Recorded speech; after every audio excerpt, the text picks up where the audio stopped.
dua bidang sejajar, kemudian nanti dua bidang yang tidak sejajar. Itu aja, belum ke sudut, belum ke sudut. Nah, contohnya persamaan dua bidang yang sejajar itu letak di mana cirinya, kemudian dua bidang yang tidak sejajar itu cirinya di mana, dua persamaan bidang satu ini, persamaan bidang dua ini, kalau dilihat ininya, oh dia pasti sejajar. Persamaan bidang satu ini, persamaan bidang dua ini, kalau dilihat ini, oh dia berimpit. Persamaan bidang satunya ini, persamaan bidang duanya ini. Ini berpotongan. Ya gitu. Itu silakan diterangkan oleh Faris Nurhiban. Mungkin sudah punya catatan. Waktunya saya berikan ke Faris. Ada Faris ya? Mana Faris?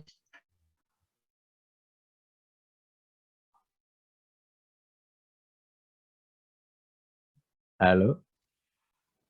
Ada, Bapak. Oh iya.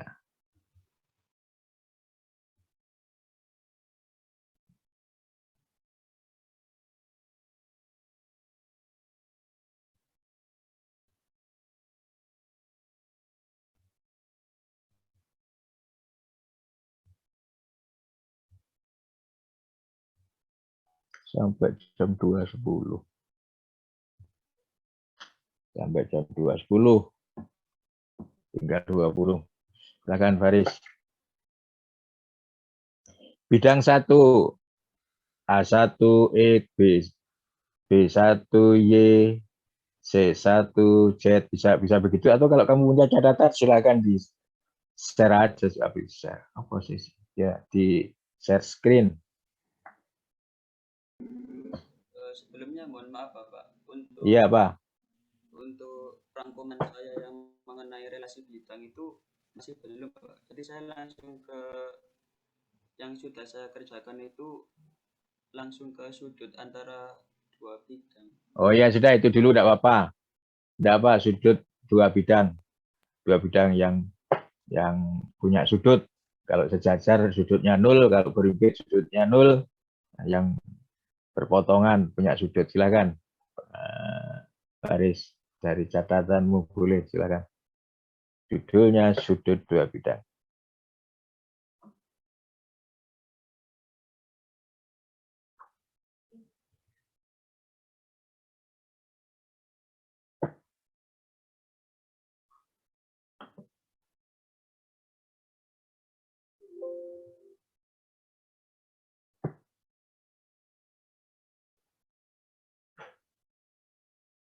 Faris Nurhiban.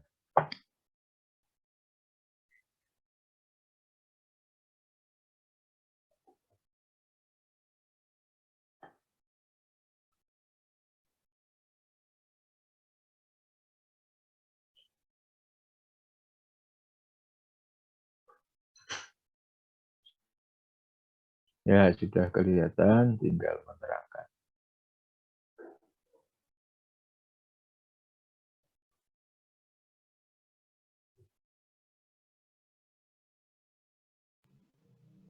Baik,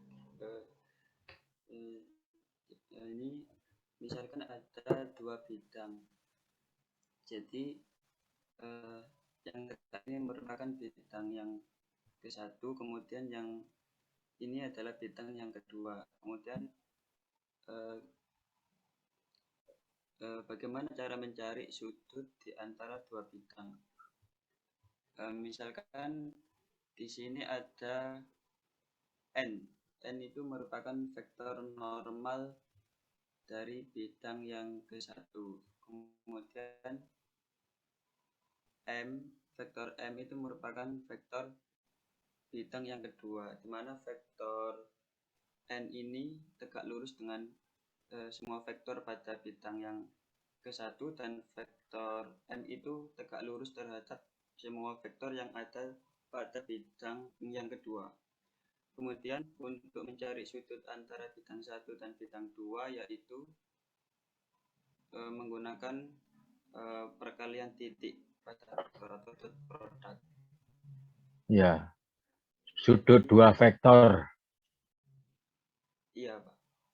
Jadi cos theta sama dengan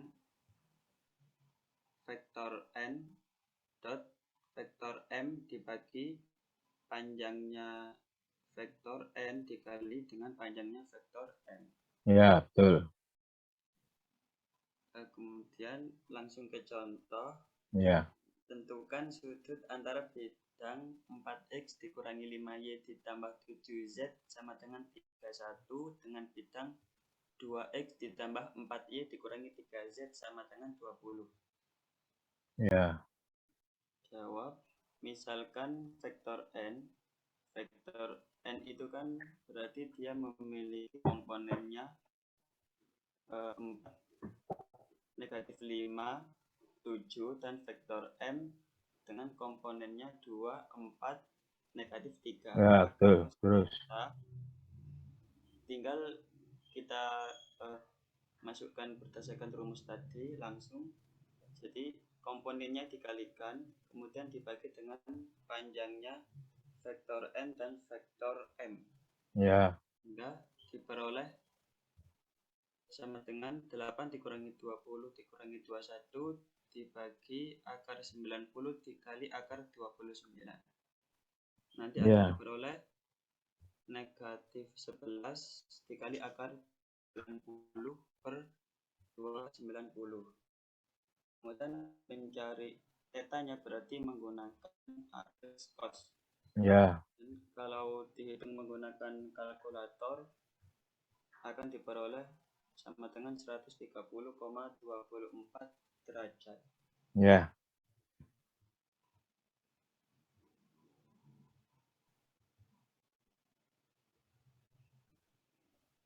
Ya, sudah. Itu dulu. Ya, itu dulu. Ya. Baik. Sebentar. Saya tambahi. Ini. Pak Ari sudah betul. Slide-nya ditutup. Saya lanjutkan yang lembaran yang tadi. Oke, saya lanjutkan yang tadi. Nah, ini ya. Nah, jadi di sini ya. Oke. Nah, di sini. Ini ada bidang. Ini ada bidang. Ini judulnya adalah sudut antara dua bidang. Ingat loh ya, bidang itu ingat bahwa bidang itu lah ini ya. Ada yang cuma satu variabel, ada yang dua variabel, ada yang tiga variabel. Nah, itu harus tidak selalu contohnya yang tiga variabel, kadang-kadang ya soal ujiannya bisa dua variabel, bidang satunya tiga variabel bisa saja ya. Perhatikan itu, hati-hati. Bukan berarti nanti satu variabel satunya tiga variabel sudutnya tidak ada, ya ada, itu tetap ada sudut antara dua variabel. Kalau saya gambar bidangnya itu gini ya, tidak kelihatan, penampangnya tidak kelihatan. Ini ada bidang V, sebut saja ini V, bidang V, ini bidang ini. Kemudian ada bidang lagi, ini V, B, ya ini bidang, ini V, ini V. Nah, ini bidang. Mereka punya normal masing-masing. Ya, katanya Faris tadi, dia punya normal. Yang V ini punya normal, ya, punya normal. Katakan di sini aja. Kok nganggi iki? Sebentar guys, lurus. Nah, ini harus tegak lurus. Tegak lurus. Nah, ini ya. Aduh, maaf. Ini tegak lurus, katakan ini tadi yang pakai N. Nah, misalnya ini pakai N. Nah, ini pakai N. Kemudian satunya, normal satunya, ini. Nah, saya buat garis lurus juga. Ini harus tegak lurus ini. Nah, dah. Ya. Ini adalah M. Nah, 2 dibedakan bahwa ini punya M, yang ini punya N. Nah, sekarang hubungannya. Ini sudut nih, ini sudut. Katakan ini theta. Nah, kok bisa sudut W antara WV? Jadi kok bisa sudut antara WV ini diwakili oleh sudut antara W-nya itu M, N. Nah, perhatikan gambar ini ya. Pertanyaannya adalah sudut antara dua bidang, yaitu sudut antara WV. Tapi kok pakai sudut antara dua vektor? Nah, coba perhatikan sekarang. Ini tadi kan dikatakan tegak lurus. Nah, ini kan tegak lurus. Kok bisa ini sama dengan ini sudutnya? Kok bisa? Kok bisa ini juga theta? Kok bisa itu theta? Nah, itu.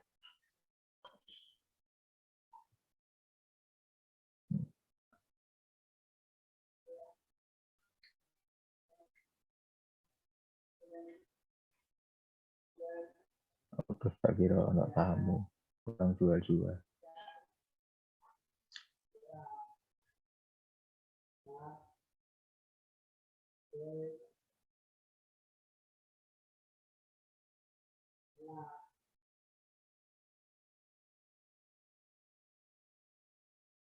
Bentar, ada orang.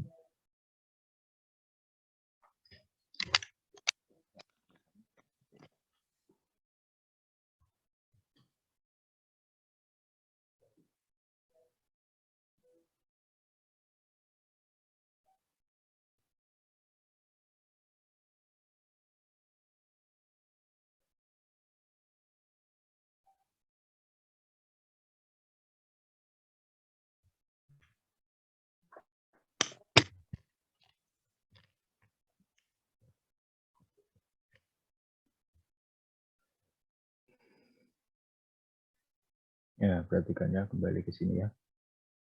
Ini tegak lurus. Tegak lurus.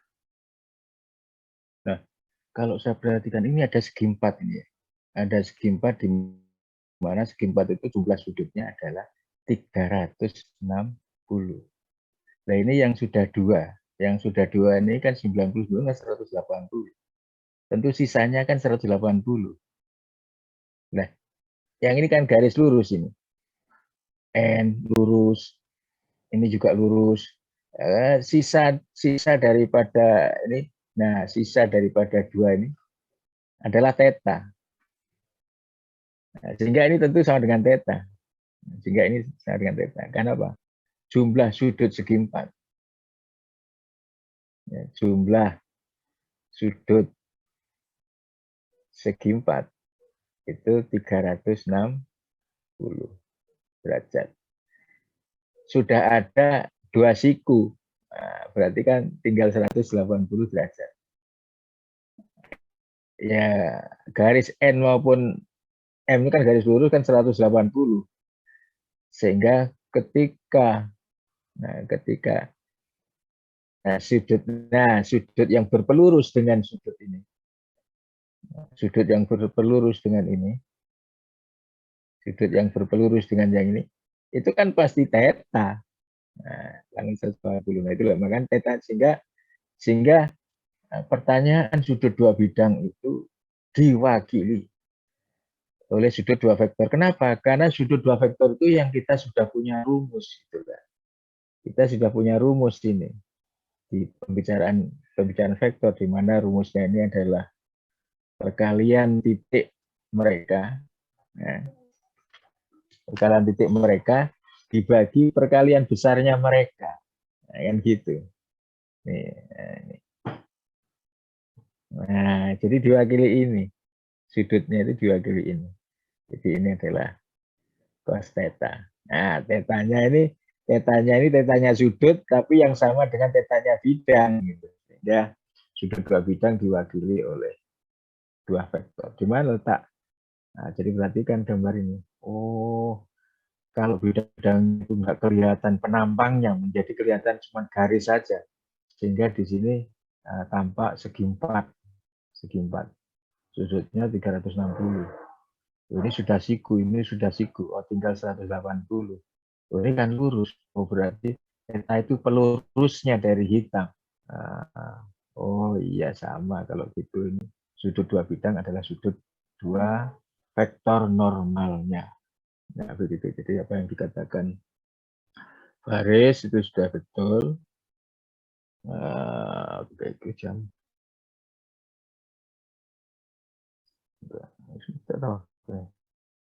Oh iya, 14 dulu. Baik ya, itu silakan di screenshot. Termasuk pekerja Arif tadi. Dari mana kok bisa pakai itu? Dari sini itu pembicaraannya. Mudah-mudahan pada presentasi berikutnya bisa lebih lengkap lagi seperti yang Pak Toto tambahkan itu. Nah, begitulah pembicaraannya ya. Berusaha mengerti lalu dicoba ditambah-tambahi supaya temannya mengerti.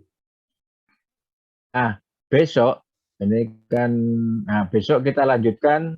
Tidak ada PR, tapi kan banyak itu catatan seperti punyaan Faris juga masih ada tadi di bawahnya. Kita lanjutkan ke sana, yaitu